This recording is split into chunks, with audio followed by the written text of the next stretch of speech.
Hi అండి, ఎలా ఉన్నారు? అందరు బాగున్నారా? మేమైతే చాలా బాగున్నామండి. ఈరోజు ఈవినింగ్ ఏంటంటే రాగి జావా చేద్దాం అనుకుంటున్నానండి. ఇప్పుడైతే స్టార్ట్ చేద్దామండి. ఆల్రెడీ నేనైతే ఎసురు పెట్టానండి, వాటర్ దానికి ఒక 2 గ్లాస్ వాటర్ పెట్టానండి. అవైతే బాగా తెరులుతున్నాయి. కొంచెం తెరిలేలోపు కొంచెం కళ్ళుప్పు అయితే వేసుకుంటున్నానండి. సాల్ట్ చాలా తక్కువ వాడేది అన్నిటిలో, అందువల్ల నేను గళ్ళుప్పు అయితే కొంచెం వేసుకుంటున్నాను. ఇది కొంచెం బాగా తెరిలేలోపు, వాటర్ మసిలేలోపు మనమైతే ఈ రాగి పిండిని కలుపుకుందామండి. చూసారు కదా, నేనైతే రాగి పిండి తీసుకున్నానండి. ఒక టీ కప్పు తీసుకున్నాను. టీ కప్లో వాటర్ వేద్దాము. వాటర్ కొంచెం ఎక్కువ వేసుకుంటే ఉండలు లేకుండా ఉంటుందండి రాగి పిండి. అంతా తిప్పుకొని ఒకసారి, మంచిది కదా రాగి పిండి. కొంచెం అంటే ఇప్పుడు ప్రస్తుతానికైతే మాకు ఇంట్లో పాపకి హెల్త్ బాగాలేదండి. అమ్మాయికి డాక్టర్ చెప్పారు. దానికోసం అని చెప్పేసి డైలీ ఈవినింగ్ అయితే నేను రాగి జావా లేకపోతే జొన్న పిండితో చపాతీలు ఇవి చేసి పెట్టాల్సి వస్తుంది హోమియో మెడిసిన్ ద్వారా. మీకు కూడా చూద్దామని చెప్పేసి ఒకసారి వీడియో చేస్తున్నానండి. చూసారు కదా, ఎసురు కూడా బాగా తెరిలిందండి. ఇప్పుడైతే దీంట్లో మిక్స్ చేసుకుందాము.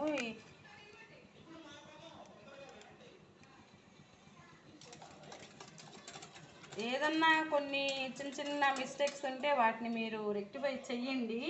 ఏదైనా చెప్తే నేను ఖచ్చితంగా నేర్చుకుంటాను.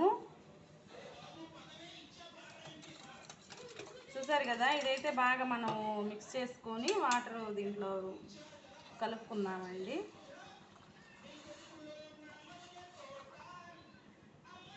చూసారు కదా, వాటర్ ఇట్లా వేయటం వల్ల ఏంటంటే మనకి ఉండలు లేకుండా నీట్గా ఉందండి పిండి. ఎక్కువ ఇంట్లో రాగి సంగటి ఇది వాడుతుంటామండి మేము. తర్వాత ఇది తాగమన్నారు కదా హెల్త్కి అని చెప్పేసి ఇది తాగుతున్నాము. పాప కోసం కూడా ఉండిద్ది కదా, అమ్మాయి ఒక్కదానికే కాదు మనకు కూడా యూజ్ అవుతుంది కదా. ఈవినింగ్ ఈ టీ తాగే బదులు ఈ రాగి జావే తాగదాంలే అన్నట్లు మేము ఇదైతే ప్రిపేర్ చేసుకుంటున్నామండి డైలీ ఈవినింగు. ఇది బాగా మనము మిక్స్ చేసుకుందామండి. ఉడికేటప్పుడు కూడా ఇది ఉండలు లేకుండా అట్లా ఉండిద్ది. ఆల్రెడీ మనం దీన్ని సాల్ట్ వేసాం కాబట్టి దీన్ని కొంతమంది ఇది ఇష్టపడితే బెల్లం వేసుకుంటారండి. మేము ఒకటి సాల్టే వేసుకుంటున్నాము. తర్వాత దీన్ని మనం పాలల్లో అయినా లేకపోతే ఒకటి మజ్జిగలైనా కానీ తీసుకున్నా బాగుంటుందండి. చూద్దాము, బాగా తిప్పుకొని ఒక 2 మినిట్స్ అట్లాగే పెడదామండి, ఉడుకుతుంది. చూసారు కదండి, ఇదైతే బాగా తెరులుతుంది. దీన్ని ఏంటంటే మనము కొంచెం బాగా మగ్గనిస్తేనే, లేకపోతే కడుపులు నొప్పి వచ్చిందంటండి ఇది పిండి సరిగ్గా ఉడక్క.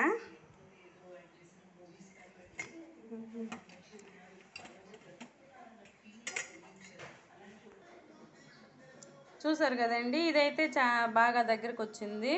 ఇంక దీన్ని ఆఫ్ చేసి కొంచెంసేపు ఆరనిద్దామండి. ఇప్పుడే పోస్తే మజ్జిగ పోసినా ఇరిగిపోతుంది కాబట్టి చేదుగా ఉండిద్ది.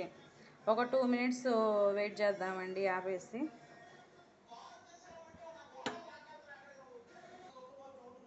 ఇప్పుడైతే మనం ఇది చూద్దామండి. చూసారు కదా, తిక్కుగా అయితే వచ్చింది.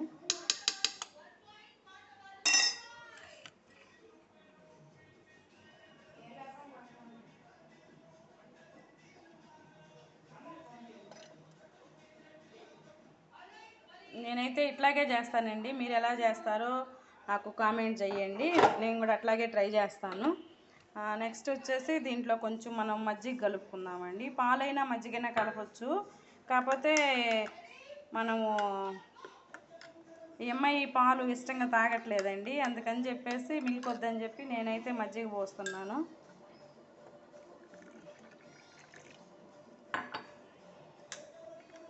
తిప్పేద్దాము, చూద్దామండి టేస్ట్ అయితే ఎట్లా ఉందో. అంటే మనం ఎట్లాగూ దాంట్లో సాల్ట్ వేసాం కాబట్టి సరిపోతే కొంచెం సాల్ట్ కలుపుకుందాము. బాగుందండి, కొంచెం చప్పగా అనిపిస్తుంది. కొంచెం లైట్గా సాల్ట్ వేసుకొని ఇద్దామండి. నేనైతే ఇట్లా చేస్తానండి. మీకు నచ్చితే లైక్ చేయండి, షేర్ చేయండి, సబ్స్క్రైబ్ చేయండి ఫ్రెండ్స్. అందరూ నన్ను బాగా సపోర్ట్ చేస్తున్నారు, అందుకు మీ అందరికీ థ్యాంక్స్ చెబుతున్నానండి. Thank you everyone.